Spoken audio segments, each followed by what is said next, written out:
दोस्तों नमस्कार, मैं आपका दोस्त करमपाल। आज बात करेंगे भारतीय जनता पार्टी के उन विधायकों की जिनकी टिकट पर तलवार लटकी हुई है, जो डेंजर जोन में हैं। भाजपा के वो नेता जिनको टिकट मिलने की प्रबल संभावना है। भाजपा के उन नेताओं के बारे में भी बात करेंगे जो सेफ सीट ढूंढ रहे हैं।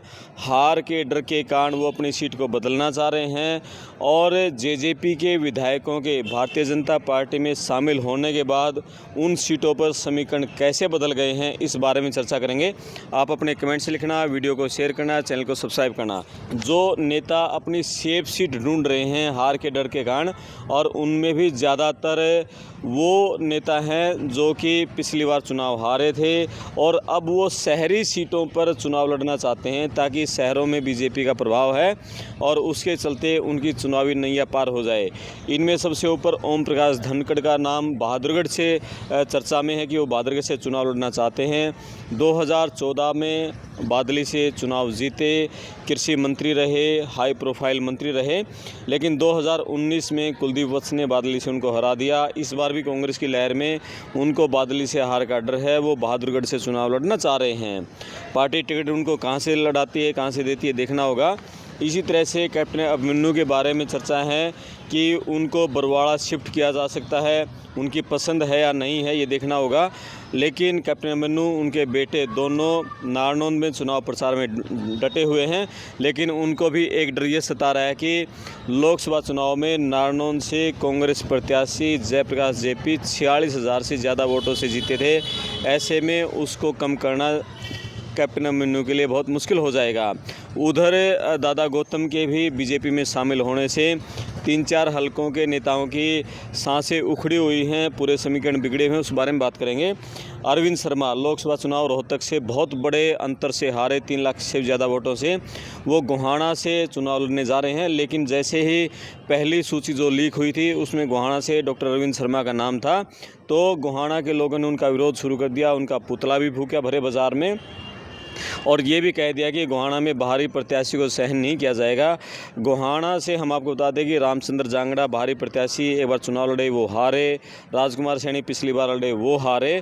तो गोहाना से अब अरविंद शर्मा को उतारना भी भाजपा को महंगा पड़ सकता है। बाहरी प्रत्याशी को गोहाना का वोटर स्वीकार नहीं करता है।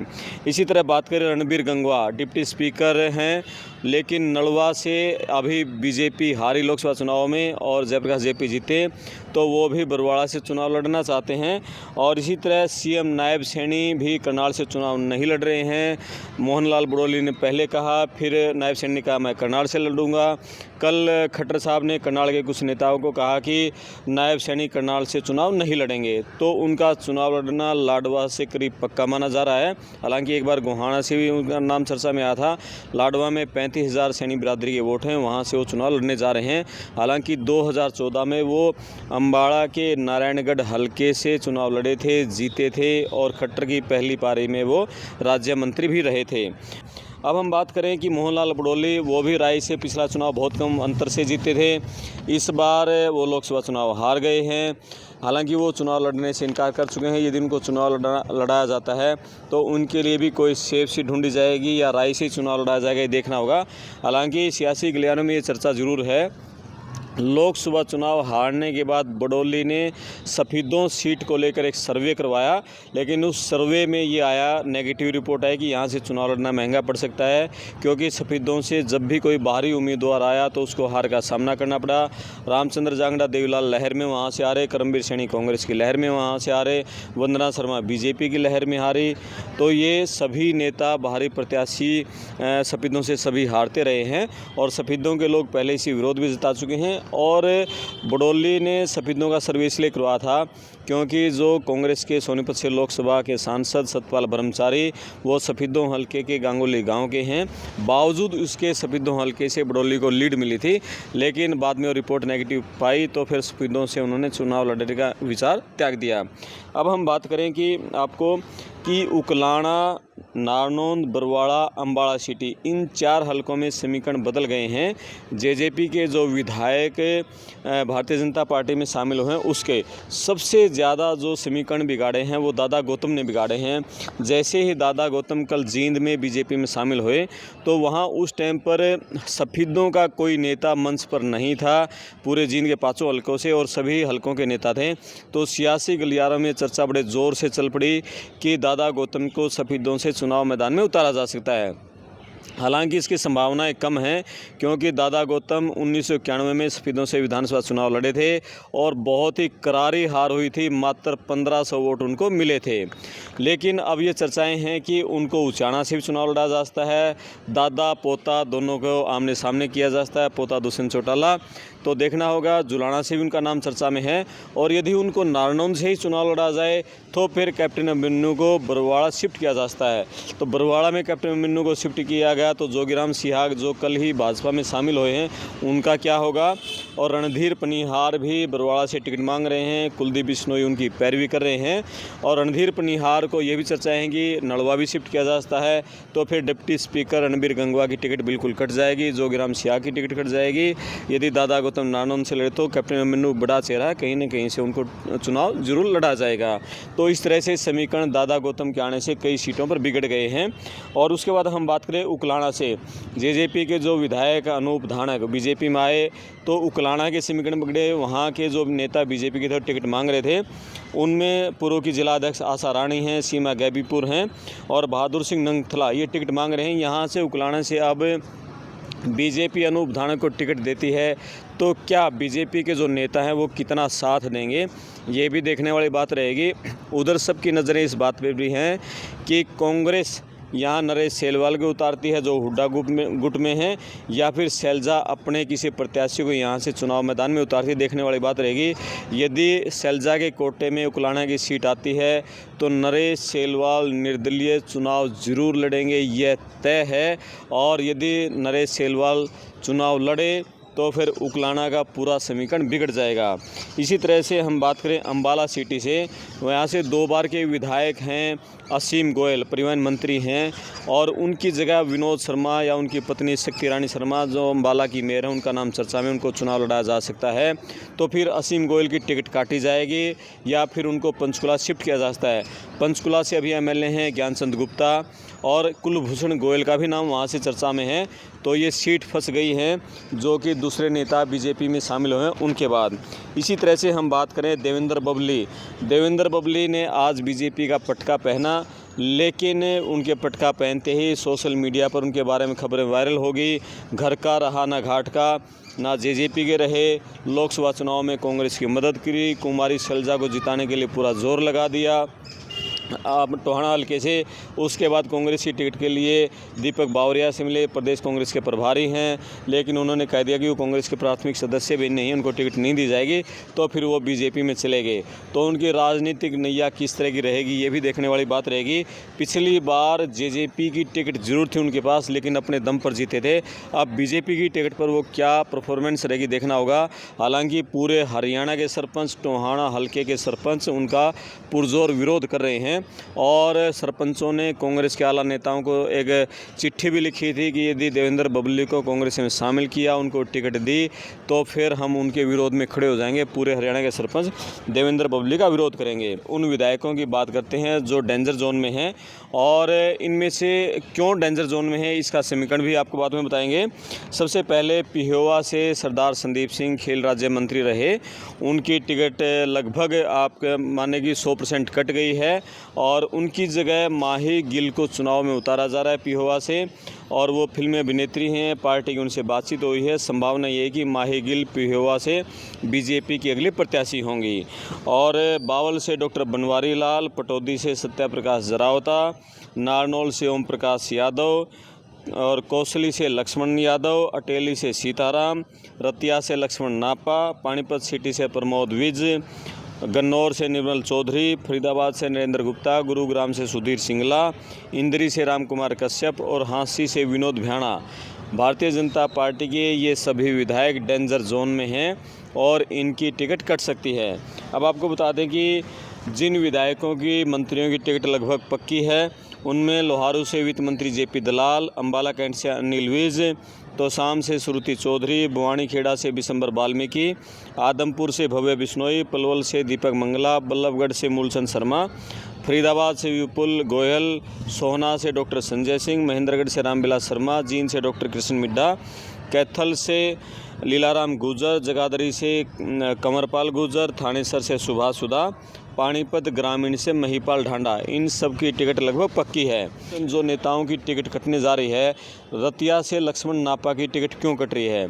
सुनीता दुग्गल वहां से चुनाव लड़ने की इच्छुक हैं, क्योंकि दुग्गल ने 2014 में भी रतिया से चुनाव लड़ा था IRS की नौकरी छोड़कर, और तब वो लगभग 450 वोटों से हार गई थी। उसके बाद वो सांसद बनी, लोकसभा का चुनाव लड़ा, सिरसा से जीती, लेकिन इस बार उनकी लोकसभा की टिकट काट दी गई और अब वो रतिया से चुनाव लड़ना चाहती हैं। लेकिन जैसे ही पहली सूची में उनका नाम आया, वो सूची लीक हुई, तो वहाँ से जो वर्तमान में विधायक हैं रतिया से बीजेपी के लक्ष्मण नापा, वहाँ के जिलाध्यक्ष हैं बलदेव ग्रोहा, वो उनके विरोध में बैठक करने लगे हैं। बलदेव ग्रोहा ने कह दिया कि या तो वर्तमान में विधायक लक्ष्मण नापा उनको टिकट दी जाए या जिलाध्यक्ष होने के नाते उनको टिकट दी जाए। यदि दुग्गल को टिकट दी तो उनका पुरजोर विरोध किया जाएगा। तो रतिया की टिकट भी बीजेपी के लिए फंस गई है। पानीपत सिटी से प्रमोद विज की टिकट कटने की आशंका है, लेकिन उनको थोड़ी सी राहत पिछले 24 घंटे मिली, जब संजय भाटिया ने ये कहा कि वो विधानसभा चुनाव नहीं लड़ने जा रहे हैं। तो ऐसे ये प्रमोद विज के लिए राहत की बात है, क्योंकि ये चर्चाएं थी कि संजय भाटिया की लोकसभा की टिकट काट दी थी कि उनको पानीपत सिटी से विधानसभा चुनाव लड़ा जाएगा। अब वो चुनाव लड़ने से इनकार कर चुके हैं, यानी कि भाजपा के काफ़ी नेता चुनाव से दूर जा रहे हैं। इसी तरह से जो गन्नौर से निर्मल चौधरी की टिकट इसलिए काटी जा रही है क्योंकि लोकसभा चुनाव के दौरान एक ऑडियो वायरल हुई थी और ये कहा गया कि वो निर्मल चौधरी के पति की ऑडियो है, और उसमें ये था कि सतपाल ब्रह्मचारी को जिताने की बातें की जा रही थी और बीजेपी को मोहनलाल बडोली की हराने की बातें की जा रही थी। और हार के बाद बडोली ने कहा कि पार्टी के कुछ नेताओं ने उनको हराने का काम किया है। उन्होंने हाईकमान को इस बारे में कहा भी था। अब बडोली अध्यक्ष बन चुके हैं, तो निर्मल चौधरी उनके निशाने पर हैं। यहाँ से जो देवेंद्र काद्यान हैं, खट्टर के काफ़ी करीबी, उनसे नज़दीकी बनाए हुए हैं, उनको गन्नौर से टिकट मिलने की संभावना है। इसी तरह से फरीदाबाद से पिछली बार विपुल गोयल की टिकट काटी गई थी। कृष्णपाल गुर्जर से उनका 36 का आंकड़ा है और वो उद्योग मंत्री रहते हुए भी 2019 में उनको टिकट नहीं दी। इस बार विपुल गोयल को दोबारा टिकट दी जा सकती है, ऐसी संभावनाएं हैं। और इसी तरह से अटेली और कोसली, इन दोनों में से किसी एक सीट पर राव इंद्रजीत की बेटी आरती राव को चुनाव लड़ाया जाएगा। अटेली से संभावनाएं ज़्यादा हैं, लेकिन कोसली से भी उनका नाम चर्चा में है।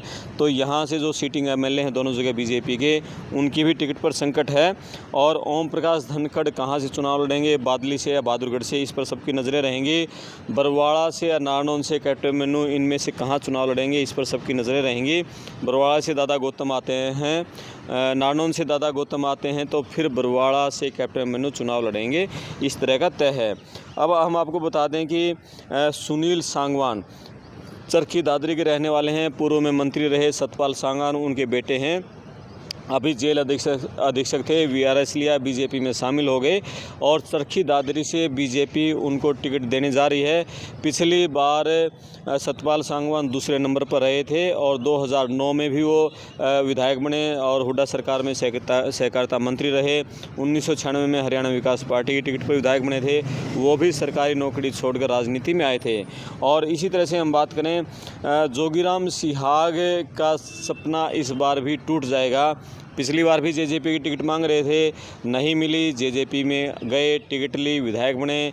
इस बार लोकसभा चुनाव में भाजपा की मदद की और अब भाजपा में शामिल हुए, लेकिन अब उनकी टिकट पर संकट है, वहां से कोई बड़ा चेहरा आ सकता है। रणधीर पनिहार के लिए कुलदीप बिश्नोई पैरवी कर रहे हैं कि उनको या तो नलवा से टिकट दी जाए या फिर बरवाड़ा से दी जाए।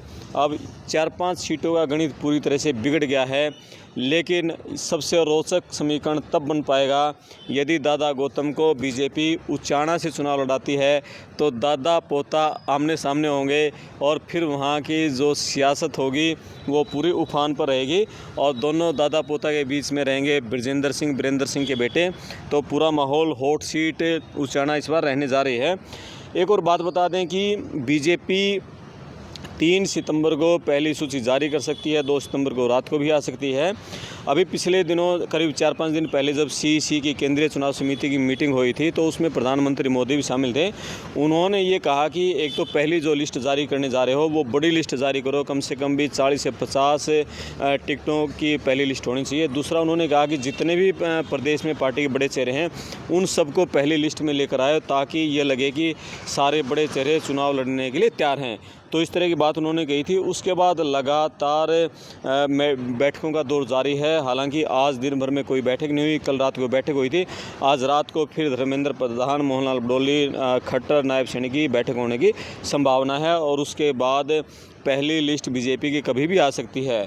देवेंद्र बबली को बीजेपी टिकट देती है तो टोहाना की सियासत इस बार क्या रहेगी? सरदार परमवीर सिंह वहां से कांग्रेस के प्रत्याशी होंगे, इस तरह की लगभग पूरी संभावना है।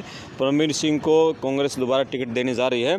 तो इस तरह का अभी तक का समीकरण है। आपका इन समीकरणों पर क्या कहना है? आप अपने राय ज़रूर रखें। और जिन विधायकों की टिकट कट सकती है तो क्या उनका परफॉर्मेंस कैसा रहा? जिनको टिकट मिलने जा रही है वो कितने जिताऊ हैं या उन पर दांव लगाना भारी पड़ सकता है? आप कमेंट्स करके बताएं। वीडियो को शेयर करें, चैनल को सब्सक्राइब करें। मैं आपका दोस्त करमपाल, धन्यवाद।